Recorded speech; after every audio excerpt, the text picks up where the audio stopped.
Bonjour à tous, ici Adrien. Aujourd'hui on est le dimanche 18 décembre 2022 et dans cette vidéo on va faire un petit truc qui sort de l'ordinaire. Je vais vous montrer quelle démarche vous pouvez effectuer pour remonter un bug à l'équipe de développement de la distribution Linux que vous utilisez. Il m'a souvent été demandé de vous faire une vidéo sur le sujet et aujourd'hui j'ai un cas concret à vous présenter. Donc c'est vrai que ça change de parler de logiciels libres de distribution Linux, mais c'est une solution de contribuer au monde du libre et ça peut être intéressant pour certains d'entre vous. Alors, c'est vrai qu'il peut arriver que vous rencontriez des dysfonctionnements sur votre système ou un logiciel qui est fourni dans les dépôts de votre distribution Linux. Ils peuvent être plus ou moins graves, ces bugs, mais bon, rares sont les cas quand même où votre système est complètement cassé. Alors, oui, plutôt que de ronchonner puis de dire « ouais, il y a des bugs, ça marche pas, gna gna gna gna », vous pouvez simplement contribuer en remontant l'information au mainteneur de votre système. Et ça, c'est quelque chose de magique que vous pouvez faire quelle que soit la distribution Linux et qui n'est pas vraiment possible, par exemple, avec Windows. Alors, pour remonter les informations, vous devez avoir des éléments précis et savoir sur quelle distribution Linux vous êtes. Donc ça, normalement, c'est facile de savoir sur quelle distribution Linux vous êtes. Et ensuite, vous devez apporter quelques détails sur le contexte d'utilisation parce que en face, les personnes qui vont trier les bugs, le mainteneur du paquet concerné qui a un dysfonctionnement ou le développeur qui prend en charge votre demande, eux, ils doivent savoir dans quel environnement vous êtes pour éventuellement reproduire le dysfonctionnement de leur côté. Ça, c'est le minimum à faire. Et ensuite, si vous avez du temps ou les compétences, vous pouvez apporter directement des solutions dans le rapport que vous allez ouvrir. C'est ce qu'on verra aussi, puisque dans le cas précis, j'ai des éléments à apporter. Ce qui est plus simple pour les développeurs et les mainteneurs de Gentoo, dans notre cas ici. Mais juste rapporter le bug, ça suffit, c'est déjà contribuer énormément. Après, si vous n'avez pas les éléments techniques à apporter, vous inquiétez pas, les développeurs, les mainteneurs vont vous demander des précisions, taper éventuellement des commandes pour avoir plus d'informations et échanger avec vous sur le souci que vous rencontrez. Alors pour ceux qui ne me connaissent pas, juste j'utilise la distribution Linux Gentoo et dans le cas qui va nous intéresser pour le bug que je rencontre, je vous montre juste que j'ai deux écrans qui sont raccordés à mon unité centrale, un de 22 pouces en résolution 1920 par 1080 et un de 19 pouces en résolution 1440 par 900. Hier, j'ai voulu envoyer une capture d'écran du logiciel NeoFetch que j'ai lancé dans un terminal normal et j'ai remarqué que sur la ligne ici résolution, je n'ai qu'une seule résolution d'écran qui s'affiche, celle de l'écran 19 pouces. Et je me souviens pourtant qu'il y a quelques mois, j'avais les résolutions des deux écrans. Alors ce qu'on va faire, on va signaler ce bug à l'équipe de Gentoo. Et pour ça, on va aller sur le Bugzilla. Alors je dis Bugzilla parce que c'est souvent cet outil qui est utilisé pour créer un bug. Et on va voir qu'il y a un formulaire à pré-remplir. Alors bien sûr, vous devez vous inscrire au préalable. Vous avez généralement l'accès à cet outil directement depuis le site officiel. Donc là, on est sous Gentoo. Vous voyez, on a l'accès ici à Bugs pour rapporter des soucis qu'on va rencontrer. Si jamais vous ne trouvez pas ça sur le site officiel de la distribution, vous pouvez taper sur un moteur de recherche Bugs Gentoo, Bugs Ubuntu, Bugs Fedora, suivant le système sur lequel vous êtes, et vous allez avoir rapidement l'accès à leur outil de remontée de bugs. Donc ici, je vais me connecter, mon compte est déjà créé. La première chose que l'on va faire, c'est une petite recherche pour voir si le bug n'a pas déjà été ouvert par quelqu'un d'autre. Donc là, je vais simplement taper NeoFetch, puisque ça concerne NeoFetch. C'est un petit logiciel, il ne doit pas y avoir bien grand chose ici. Et là, on voit que dans les bugs ouverts, on n'en a qu'un seul. Alors ici, ça concerne FastFetch. Alors pourquoi il remonte ce bug? Juste parce que dans le descriptif, on a une information qu'il est similaire à NeoFetch. Donc là, le bug que je rencontre n'est pas identifié, donc je vais le déclarer simplement en cliquant sur New. Alors avant d'écrire notre petit laïus sur le souci qu'on rencontre, on va devoir sélectionner un produit sur lequel on rencontre le bug. Alors généralement sur les Bugzilla, vous avez ce genre de liste qui s'affiche ici avec plusieurs éléments. Nous, on va sélectionner Gentoo Linux, car la description, elle indique quoi? Que ça concerne la distribution Linux Gentoo, que ce soit les The Build, donc ce qu'on appelle les paquets dans les autres distributions Linux, ou des soucis sur le système. Bien sûr, cette liste, elle ne va pas être la même sur les autres Bugzilla, des autres distributions Linux. Chacun peut avoir des catégories différentes. Il n'y a pas les mêmes catégories sur le Bugzilla de Red Hat pour Fedora par exemple. Sachez que ici, on voit que le Bugzilla de Gentoo permet de tracer des dysfonctionnements sur des éléments qui gravitent autour de la distribution, tels que les miroirs. Vous avez un souci sur les miroirs, vous pouvez le signaler directement ici. Vous avez un souci avec le DVD d'installation, eh bien, vous allez sélectionner cette catégorie de produits. Par exemple, vous avez même une section dédiée à la sécurité pour les bulletins de sécurité. Alors Gentoo Linux étant le choix le plus utilisé, en tout cas pour monsieur et madame tout le monde qui va signaler un bug, ils sont sympas, ils nous ont mis un petit récap ici, en nous disant que postez toujours le résultat de la commande emerge-info dans votre bug report.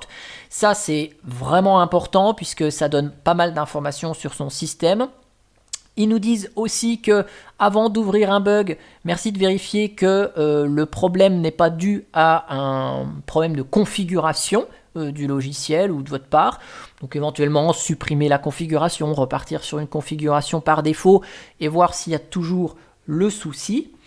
Et puis on a quelques exemples de ce qu'on peut faire avec cette section Gentoo Linux. Donc si on veut un nouveau paquet ou qu'on veut une nouvelle version, on passe par là.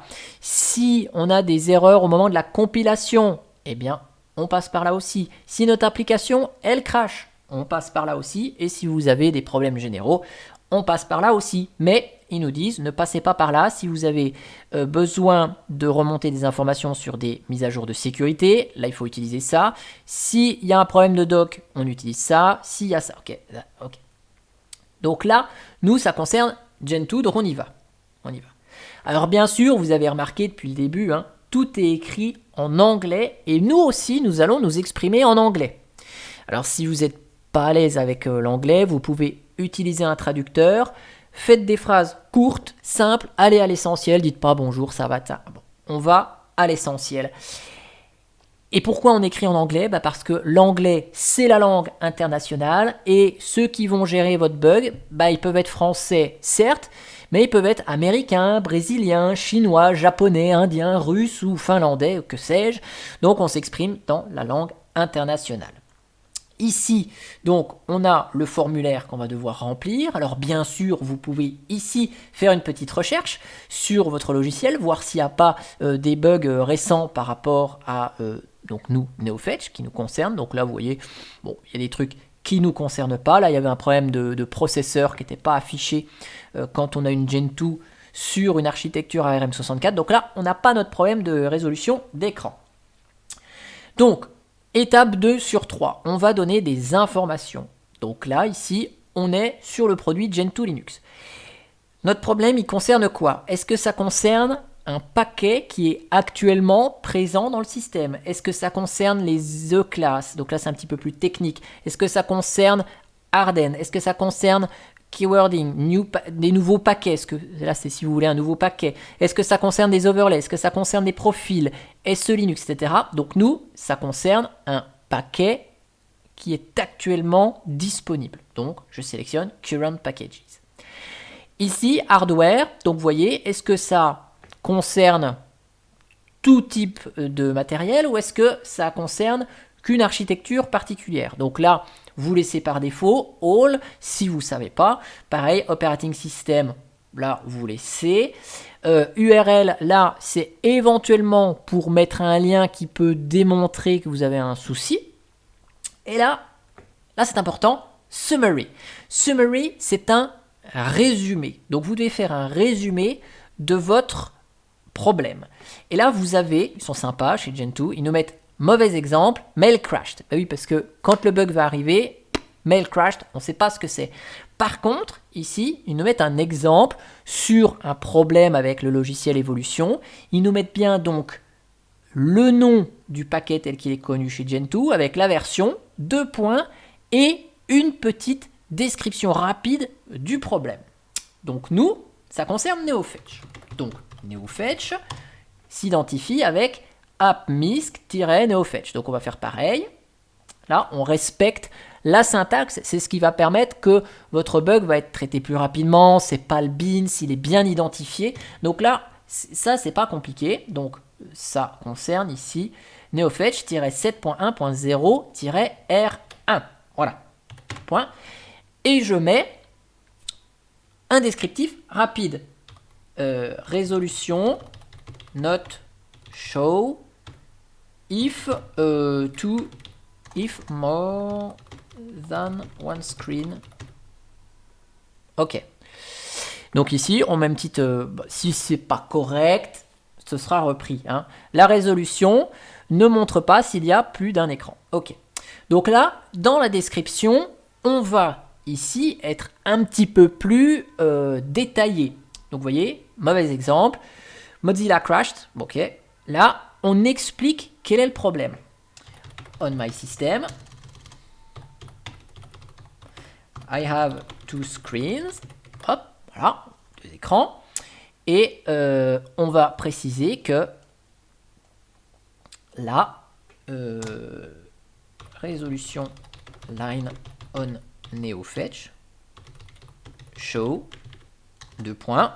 Et donc on met ce que ça affiche. Donc copier, coller. Voilà. Donc là, on écrit ceci. Ensuite, donc vous voyez, on est très, très succinct. Comment on peut reproduire le problème? Est-ce que ça se passe tout le temps? Est-ce que c'est de temps en temps? Bon, là, ça se passe tout le temps. Step to reproduce. Donc là, on va dire, si jamais ils veulent se mettre dans notre cas, comment on va reproduire le problème? Eh bien, on installe NeoFetch. Donc je vais reprendre ici ceci. On connecte 2 écrans sur le PC et on lance NeoFetch. Ok. Actual result. Donc c'est ce que l'on voit actuellement. On voit ceci. Et ce qu'on espérerait avoir, c'est... Je me rappelle que ça s'affiche comme ceci. Bon. Et là, additional information. Donc là, c'est les informations que vous devez mettre en plus. Donc là, on va lancer le petit emerge-info. Donc emerge-info, c'est quoi? Vous voyez, c'est toute la configuration de notre système. Donc là, ils vont voir avec précision, avec le emerge-info, ils vont voir ici voilà, quel noyau fonctionne, mon système, s'il est à jour, quels sont les paquets principaux. Bon, ça c'est propre à Gentoo, mais ils vous demandent des informations, donc on va les leur donner. On va coller ça dans un éditeur de texte, on enregistre, et on va mettre emerge-info. J'enregistre ici, hop, et donc, là, je vais l'ajouter après. Vous voyez, on ne peut pas l'ajouter tout de suite, donc on le fera juste après. Ça, c'est la première chose que vous pouvez faire. Maintenant, on va être sympa. On sait quel est le problème. Je sais quel est le problème. Donc, je vais les aiguiller sur la solution. Donc, ici, je vais leur donner la solution. Alors, rapidement, juste pour vous montrer... NeoFetch, ici, on a une ligne résolution. NeoFetch, c'est un script bash. Donc, ici, je vais aller consulter ce script bash. Voilà. Alors, si j'étudie le code, j'ai regardé un petit peu avant, là, on est directement au bon endroit puisque j'ai regardé juste avant. On voit que pour afficher... Il y a une fonction ici, getResolution, qui va afficher les résolutions d'écran. Et là, Donc si on étudie le code source, on voit que ça appelle la commande xrender. Ça appelle la commande xrender. Et si je tape xrender, ici, la commande xrender n'est pas trouvée sur mon système. Et effectivement, xrender n'est pas installé. Donc si j'installe rapidos xrender, ça c'est le test qu'on va faire dans notre coin. Je me dis, il n'y a pas la commande xrender. Viens voir, j'essaye d'installer la commande xrender. Donc on voit qu'il n'y a pas grand chose à installer. Je relance NeoFetch maintenant. Et qu'est-ce que je constate? Je constate que cette fois-ci, j'ai bien les deux résolutions d'écran. Donc, quand on connaît le fonctionnement d'une distribution Linux, donc là c'est vraiment l'étape 2 si vous avez un petit peu de temps et de connaissances, vous vous rendez compte que quand NeoFetch est installé, il manque la dépendance xrender. Et effectivement, ce souci est apparu il y a, je suppose, quelques mois, où il y a un paquet qui a disparu, qui s'appelle xorg-x11, un métapaquet qui a disparu chez Gentoo, et qui donc retire, qui avait cette dépendance-là sur mon système, et elle n'y est plus. D'ailleurs, ce qui m'a mis la puce à l'oreille, si je cherche NeoFetch ici, c'est que le logiciel, il est installé en version 7.1.0-R1 depuis le 31 mai 2021. Donc il n'y a pas eu de mise à jour du logiciel. Donc ce n'est pas le logiciel finalement qui a eu un souci, c'est qu'il s'est passé autre chose sur mon système.